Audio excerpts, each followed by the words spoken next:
নমস্কার। আজ আপনাদের জন্য থাকছে রবীন্দ্রনাথ ঠাকুরের লেখা দেনা পাওনা। 5 ছেলের পর যখন এক কন্যা জন্মিল, তখন বাপ মায়ে অনেক আদর করিয়া তাহার নাম রাখিলেন নিরুপমা। এই গোষ্ঠীতে এমন শৌখিন নাম ইতিপূর্বে কখনো শোনা যায় নাই। প্রায় ঠাকুর দেবতার নামই প্রচলিত ছিল। গণেশ, কার্তিক, পার্বতী তাহার উদাহরণ। এখন নিরুপমার বিবাহের প্রস্তাব চলিতেছে। তাহার পিতা রামসুন্দর মিত্র অনেক খোঁজ করেন, কিন্তু পাত্র কিছুতেই মনের মতন হয় না। অবশেষে মস্ত এক রায়বাহাদুর ঘরের একমাত্র ছেলেকে সন্ধান করিয়া বাহির করিয়াছেন। উক্ত রায়বাহাদুরের পৈতৃক বিষয়াশয় যদিও অনেক হ্রাস হইয়া আসিয়াছে, কিন্তু বনেদি ঘর বটে। বরপক্ষ হইতে 10,000 টাকা পণ এবং বহুল দান সামগ্রী চাহিয়া বসিল। রামসুন্দর কিছুমাত্র বিবেচনা না করিয়া তাহাতেই সম্মত হইলেন। এমন পাত্র কোনো মতে হাতছাড়া করা যায় না। কিছুতেই টাকার জোগাড় আর হয় না।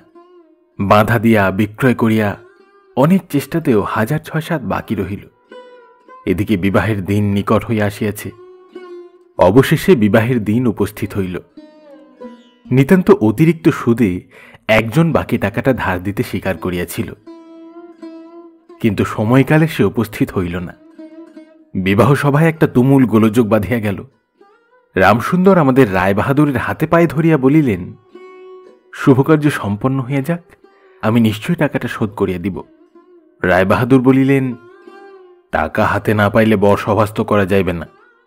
এই দুর্ঘটনায় অন্তঃপুরে একটা কান্না পড়িয়া গেল। এই গুরুতর বিপদের যে মূল কারণ, সে চেলি পড়িয়া, গহনা পরিয়া, কপালে চন্দন লেপিয়া চুপ করিয়া বসিয়া আছে। ভাবি শ্বশুরকুলের প্রতি যে তাহার খুব একটা ভক্তি কিংবা অনুরাগ জন্মিতেছে, তাহা বলা যায় না। ইতিমধ্যে একটা সুবিধা হইল। বর সহসা তাহার পিতৃদেবের অবাধ্য হইয়া উঠিল। সে বাপকে বলিয়া বসিল, কেনা বেচা দরদামের কথা আমি বুঝি না, বিবাহ করিতে আসিয়াছি, বিবাহ করিয়া যাইব। বাপ যাহাকে দেখিল তাহাকেই বলিল, দেখেছেন মহাশয় আজকালকার ছেলেদের ব্যবহার। 2-1 প্রবীণ লোক ছিল, তাহারা বলিল, শাস্ত্র শিক্ষা নীতিশিক্ষা একেবারে নাই, কাজেই বর্তমান শিক্ষার বিষময় ফল নিজের সন্তানের মধ্যে প্রত্যক্ষ করিয়া রায়বাহাদুর হতোদ্যম হইয়া বসিয়া রহিলেন। বিবাহ এক প্রকার বিষণ্ণ নিরানন্দভাবে সম্পন্ন হইয়া গেল। শ্বশুরবাড়ি যাইবার সময় নিরুপমাকে বুকে টানিয়া লইয়া বাপ আর চোখের জল রাখিতে পারিলেন না। নীরু জিজ্ঞাসা করিল, তারা কি আর আমাকে আসতে দেবে না বাবা? রামসুন্দর বলিলেন, কেন আসতে দেবে না মা, আমি তোমাকে নিয়ে আসব। রামসুন্দর প্রায় মেয়েকে দেখিতে যান, কিন্তু বেহাই বাড়িতে তাহার কোনো প্রতিপত্তি নাই। চাকরগুলো পর্যন্ত তাহাকে নিচু নজরে দেখে। অন্তঃপুরের বাহিরে একটা স্বতন্ত্র ঘরে 5 মিনিটের জন্য কোনোদিন বা মেয়েকে দেখিতে পান, কোনোদিন বা দেখিতে পান না। কুটুম্বগৃহে এমন করিয়া অপমান তো সহ্য করা যায় না। রামসুন্দর স্থির করিলেন, যেমন করিয়া হোক টাকাটা শোধ করিয়া দিতে হইবে। কিন্তু যে ঋণ ভার কাঁধে চাপিয়াছে, তাহারই ভার সামলানো দুঃসাধ্য। খরচপত্রের অত্যন্ত টানাটানি পড়িয়াছে এবং পাওনাদারদের দৃষ্টিপথ এড়াইবার জন্য সর্বদাই নানারূপ হীন কৌশল অবলম্বন করিতে হইতেছে। এদিকে শ্বশুরবাড়ি উঠিতে বসিতে মেয়েকে খোঁচা লাগাইতেছে। পিতৃগৃহের নিন্দা শুনিয়া ঘরে দ্বার দিয়া অশ্রু বিসর্জন তাহার নিত্য ক্রিয়ার মধ্যে দাঁড়াইয়াছে। বিশেষত শাশুড়ির আক্রোশ আর কিছুতেই মেটে না। যদি কেহ বলে, আহা কি শ্রী, বউয়ের মুখখানি দেখিলে চোখ জুড়াইয়া যায়। শাশুড়ি ঝংকার দিয়া উঠিয়া বলে, শ্রী তো ভারী, যেমন ঘরের মেয়ে তেমনই শ্রী। এমনকি বউয়ের খাওয়া দাওয়ারও যত্ন হয় না। যদি কোনো দয়াপরতন্ত্র প্রতিবেশিনী কোনো ত্রুটির উল্লেখ করে, শাশুড়ি বলে, ওই ঢের হয়েছে। অর্থাৎ বাপ যদি পুরা দাম দিত, তো মেয়ে পুরা যত্ন পাইত। সকলেই এমন ভাব দেখায় যেন বধূর এখানে কোনো অধিকার নাই, ফাঁকি দিয়া প্রবেশ করিয়াছে। বোধহয় কন্যার এই সকল অনাদর এবং অপমানের কথা বাপের কানে গিয়া থাকিবে। তাই রামসুন্দর অবশেষে বসতবাড়ি বিক্রয়ের চেষ্টা করিতে লাগিলেন। কিন্তু ছেলেদের যে গৃহহীন করিতে বসিয়াছেন সে কথা তাহাদের নিকট হইতে গোপনে রাখিলেন। স্থির করিয়াছিলেন বাড়ি বিক্রয় করিয়া সেই বাড়ি ভাড়া লইয়া বাস করিবেন, এমন কৌশলে চলিবেন যে তাহার মৃত্যুর পূর্বে এ কথা ছেলেরা জানিতে পারিবে না। কিন্তু ছেলেরা জানিতে পারিল। সকলে আসিয়া কাঁদিয়া পড়িল। বিশেষত বড় 3টি ছেলে বিবাহিত এবং তাহাদের কাহারও বা সন্তান আছে। তাহাদের আপত্তি অত্যন্ত গুরুতর হইয়া দাঁড়াইল। বাড়ি বিক্রয় স্থগিত হইল। তখন রামসুন্দর নানা স্থান হইতে বিস্তর সুদে অল্প অল্প করিয়া টাকা ধার করিতে লাগিলেন। এমন হইল যে সংসারের খরচ আর চলে না। নিরু বাপের মুখ দেখিয়া সব বুঝিতে পারিল। বৃদ্ধের পক্ক কেশে শুষ্ক মুখে এবং সদা সংকুচিতভাবে দৈন্য এবং দুশ্চিন্তা প্রকাশ হইয়া পড়িল। মেয়ের কাছে যখন বাপ অপরাধী, তখন সে অপরাধের অনুতাপ কি আর গোপন রাখা যায়? রামসুন্দর যখন বেয়াই বাড়ির অনুমতিক্রমে ক্ষণকালের জন্য কন্যার সাক্ষাৎ লাভ করিতেন, তখন বাপের বুক যে কেমন করিয়া ফাটে তাহা তাহার হাসি দেখিলে টের পাওয়া যাইত। সেই ব্যথিত পিতৃহৃদয়কে সান্ত্বনা দিবার উদ্দেশ্যে দিনকতক বাপের বাড়ি যাইবার জন্য নিরু নিতান্ত অধীর হইয়া উঠিয়াছে। বাপের ম্লান মুখ দেখিয়া সে আর দূরে থাকিতে পারে না। একদিন রামসুন্দরকে কহিল, বাবা, আমাকে একবার বাড়ি লইয়া যাও। রামসুন্দর বলিলেন, আচ্ছা। কিন্তু তাহার কোনো জোর নাই। নিজের কন্যার উপরে পিতার যে স্বাভাবিক অধিকার আছে তাহা যেন পণের টাকার পরিবর্তে বন্ধক রাখিতে হইয়াছে। এমনকি কন্যার দর্শন সেও অতি সসংকোচে ভিক্ষা চাইতে হয় এবং সময় বিশেষে নিরাশ হইলে দ্বিতীয় কথাটি কহিবার মুখ থাকে না। কিন্তু মেয়ে আপনি বাড়ি আসিতে চাহিলে বাপ তাকে না আনিয়া কেমন করিয়া থাকে। তাই বেহাইয়ের নিকট সে সম্বন্ধে দরখাস্ত পেশ করিবার পূর্বে রামসুন্দর কত হীনতা, কত অপমান, কত ক্ষতি স্বীকার করিয়া যে 3,000 টাকা সংগ্রহ করিয়াছিলেন সেই ইতিহাস গোপন থাকাই ভালো। নোট কখানি রুমালে জড়াইয়া চাদরে বাঁধিয়া রামসুন্দর বেহাইয়ের নিকট গিয়া বসিলেন।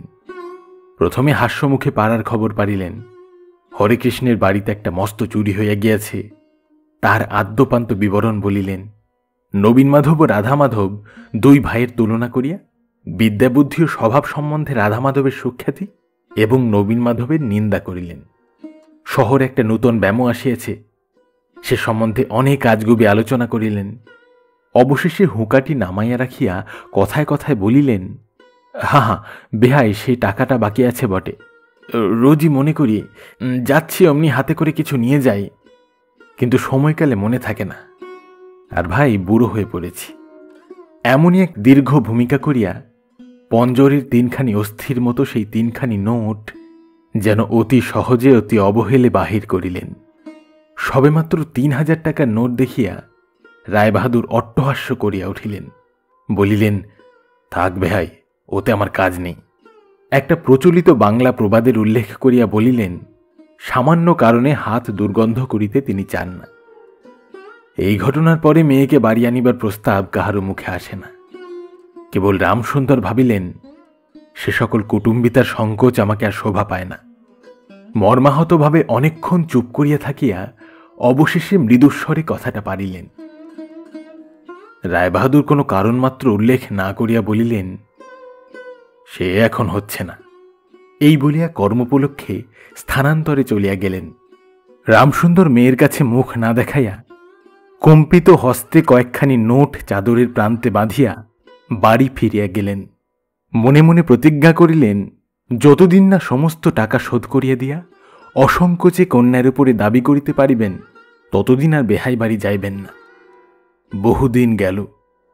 নিরুপমা লোকের উপর লোক পাঠায়, কিন্তু বাপের দেখা পায় না। অবশেষে অভিমান করিয়া লোক পাঠানো বন্ধ করিল। তখন রামসুন্দরের মনে বড় আঘাত লাগিল, কিন্তু তবু গেলেন না। আশ্বিন মাস আসিল। রামসুন্দর বলিলেন, এবার পূজার সময় মাকে ঘরে আনিবই, নহিলে আমি। খুব একটা শক্ত রকম শপথ করিলেন। পঞ্চমী কি ষষ্ঠীর দিনে আবার চাদরের প্রান্তে গুটিকতক নোট বাঁধিয়া রামসুন্দর যাত্রার উদ্যোগ করিলেন। 5 বৎসরের এক নাতি আসিয়া বলিল, দাদা, আমার জন্য গাড়ি কিনতে যাচ্ছিস? বহুদিন হইতে তাহার ঠেলা গাড়িতে চড়িয়া হাওয়া খাইবার শখ হইয়াছে, কিন্তু কিছুতেই তাহা মিটিবার উপায় হইতেছে না। 6 বৎসরের এক নাতিনী আসিয়া সরোদনী কহিল, পূজার নিমন্ত্রণে যাইবার মতো তাহার একখানিও ভালো কাপড় নাই। রামসুন্দর তাহা জানিতেন এবং সে সম্বন্ধে তামাক খাইতে খাইতে বৃদ্ধ অনেক চিন্তা করিয়াছেন। রায়বাহাদুরের বাড়ি যখন পূজার নিমন্ত্রণ হইবে, তখন তাহার বধূগণকে অতি যৎসামান্য অলঙ্কারে অনুগ্রহপাত্র দরিদ্রের মতো যাইতে হইবে। এ কথা স্মরণ করিয়া তিনি অনেক দীর্ঘ নিঃশ্বাস ফেলিয়াছেন, কিন্তু তাহাতে তাহার ললাটের বার্ধক্য রেখা গভীরতর অঙ্কিত হওয়া ছাড়া আর কোনো ফল হয় নাই। দৈন্যপীড়িত গৃহের ক্রন্দনধ্বনি কানে লইয়া বৃদ্ধ তাহার বেহাই বাড়িতে প্রবেশ করিলেন। আজ তাহার সে সংকোচ ভাব নাই। দ্বাররক্ষী এবং ভৃত্যদের মুখের প্রতি সে চকিত সলজ্জ দৃষ্টিপাত দূর হইয়া গিয়াছে। যেন আপনার গৃহে প্রবেশ করিলেন। শুনিলেন রায়বাহাদুর ঘরে নাই, কিছুক্ষণ অপেক্ষা করিতে হইবে। মনের উচ্ছ্বাস সংবরণ করিতে না পারিয়া রামসুন্দর কন্যার সহিত সাক্ষাৎ করিলেন। আনন্দে 2 চোখ দিয়া জল পড়িতে লাগিল। বাপও কাঁদে, মেয়েও কাঁদে, 2 জনে কেহ আর কথা কহিতে পারে না। এমন করিয়া কিছুক্ষণ গেল। তারপরে রামসুন্দর কহিলেন, এবার তোকে নিয়ে যাচ্ছি মা, আর কোনো গোল নাই। এমন সময় রামসুন্দরের জ্যেষ্ঠ পুত্র হরমোহন তার 2টি ছোট ছেলে সঙ্গে লইয়া সহসা ঘরে প্রবেশ করিলেন। পিতাকে বলিলেন, বাবা, আমাদের তবে এবার পথে ভাসালে। রামসুন্দর সহসা অগ্নিমূর্তি হইয়া বলিলেন, তোদের জন্য কি আমি নরকগামী হব? আমাকে তোরা আমার সত্য পালন করতে দিবি নে? রামসুন্দর বাড়ি বিক্রয় করিয়া বসিয়াছেন।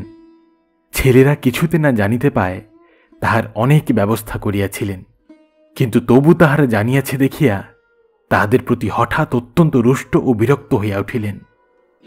তাহার নাতি তাহার 2 হাঁটু সবলে জড়াইয়া ধরিয়া মুখ তুলিয়া কহিল, দাদা আমাকে গাড়ি কিনে দিলে না?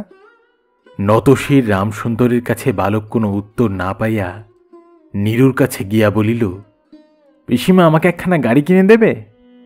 নিরুপমার সমস্ত ব্যাপার বুঝিতে পারিয়া কহিল, বাবা, তুমি যদি আর 1 পয়সা আমার শ্বশুরকে দাও, তাহলে আর তোমার মেয়েকে দেখতে পাবে না। এই তোমার গা ছুঁয়ে বললুম। রামসুন্দর বলিলেন, ছি মা, অমন কথা বলতে নেই। আর এ টাকাটা যদি আমি না দিতে পারি, তাহলে তোর বাপের অপমান, আর তোরও অপমান। নীরু কহিল, টাকা যদি দাও তবেই অপমান। তোমার মেয়ে কি কোনো মর্যাদা নেই? আমি কি কেবল একটা টাকার থলি? যতক্ষণ টাকা আছে ততক্ষণ আমার দাম। না বাবা, এই টাকা দিয়ে তুমি আমাকে অপমান করো না। তাছাড়া আমার স্বামী তো এই টাকা চান না।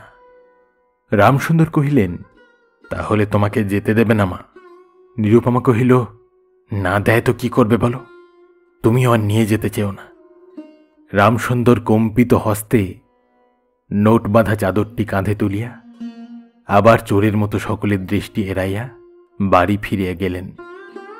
কিন্তু রামসুন্দর এই যে টাকা আনিয়াছিলেন এবং কন্যার নিষেধে সে টাকা না দিয়াই চলিয়া গিয়েছেন, সে কথা গোপন রহিল না। কোন স্বভাব কৌতূহলী দ্বার লগ্নকর্ণ দাসী নীরুর শাশুড়িকে এই খবর দিল। শুনিয়া তাহার আর আক্রোশের সীমা রহিল না। নিরুপমার পক্ষে তাহার শ্বশুর বাড়ি সরসজ্জা হইয়া উঠিল। এদিকে তাহার স্বামী বিবাহের অল্পদিন পরেই ডেপুটি ম্যাজিস্ট্রেট হইয়া দেশান্তরে চলিয়া গিয়াছে এবং পাছে সংসর্গদোষে হীনতা শিক্ষা হয়, এই ওজরে সম্প্রতি বাপের বাড়ির আত্মীয়দের সহিত নীরুর সাক্ষাৎকার সম্পূর্ণ নিষিদ্ধ হইয়াছে। এই সময় নীরুর একটা গুরুতর পীড়া হইল, কিন্তু সেজন্য তাহার শাশুড়িকে সম্পূর্ণ দোষ দেওয়া যায় না। শরীরের প্রতি সে অত্যন্ত অবহেলা করিত। কার্তিক মাসের হিমের সময় সমস্ত রাত মাথার দরজা খোলা, শীতের সময় গায়ে কাপড় নাই, আহারের নিয়ম নাই। দাসীরা যখন মাঝে মাঝে খাবার আনিতে ভুলিয়া যাইত, তখন যে তাহাদের একবার মুখ খুলিয়া স্মরণ করিয়া দেওয়া, তাহাও সে করিত না। সে যে পরের ঘরের দাস দাসী এবং কর্তা গৃহিণীদের অনুগ্রহের উপর নির্ভর করিয়া বাস করিতেছে, এই সংস্কার তাহার মনে বদ্ধমূল হইতেছিল। কিন্তু এরূপ ভাবটাও শাশুড়ির সহ্য হইত না। যদি আহারের প্রতি বধূর কোনো অবহেলা দেখিতেন, তবে শাশুড়ি বলিতেন, নবাবের বাড়ির মেয়ে কিনা, গরিবের ঘরের অন্ন ওর মুখে রোচে না। কখনো বা বলিতেন, দেখো না একবার ছিরি হচ্ছে, দেখো না, দিনে দিনে যেন পোড়া কাঠ হয়ে যাচ্ছে। রোগ যখন গুরুতর হইয়া উঠিল তখন শাশুড়ি বলিলেন, ওর সমস্ত ন্যাকামি। অবশেষে একদিন নীরু সবিনয় শাশুড়িকে বলিল, বাবাকে আর আমার ভাইদের একবার দেখব মা।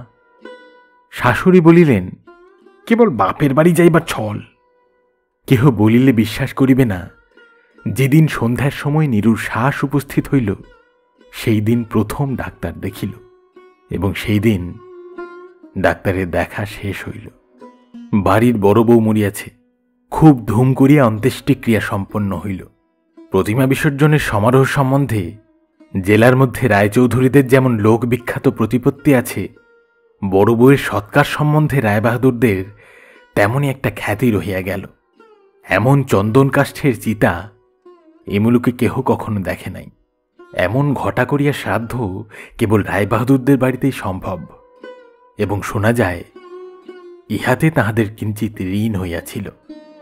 রামসুন্দরকে সান্ত্বনা দেবার সময় তাহার মেয়ের যে কিরূপ মহাসমারোহে মৃত্যু হইয়াছে সকলেই তাহার বহুল বর্ণনা করিল। এদিকে ডেপুটি ম্যাজিস্ট্রেটের চিঠি আসিল, আমি এখানে সমস্ত বন্দোবস্ত করিয়া লইয়াছি, অতএব অবিলম্বে আমার স্ত্রীকে এখানে পাঠাইবে। রায়বাহাদুরের মহিষী লিখিলেন, বাবা তোমার জন্য আরেকটি মেয়ের সম্বন্ধ করিয়াছি, অতএব অবিলম্বে ছুটি লইয়া এখানে আসিবে। এবারে 20,000 টাকা পণ এবং হাতে হাতে আদায়। শেষ হলো আজকের গল্প, রবীন্দ্রনাথ ঠাকুরের লেখা দেনা পাওনা। খুব শীঘ্রই ফিরে আসবো নতুন গল্প নিয়ে। সকলে ভালো থাকবেন, ধন্যবাদ।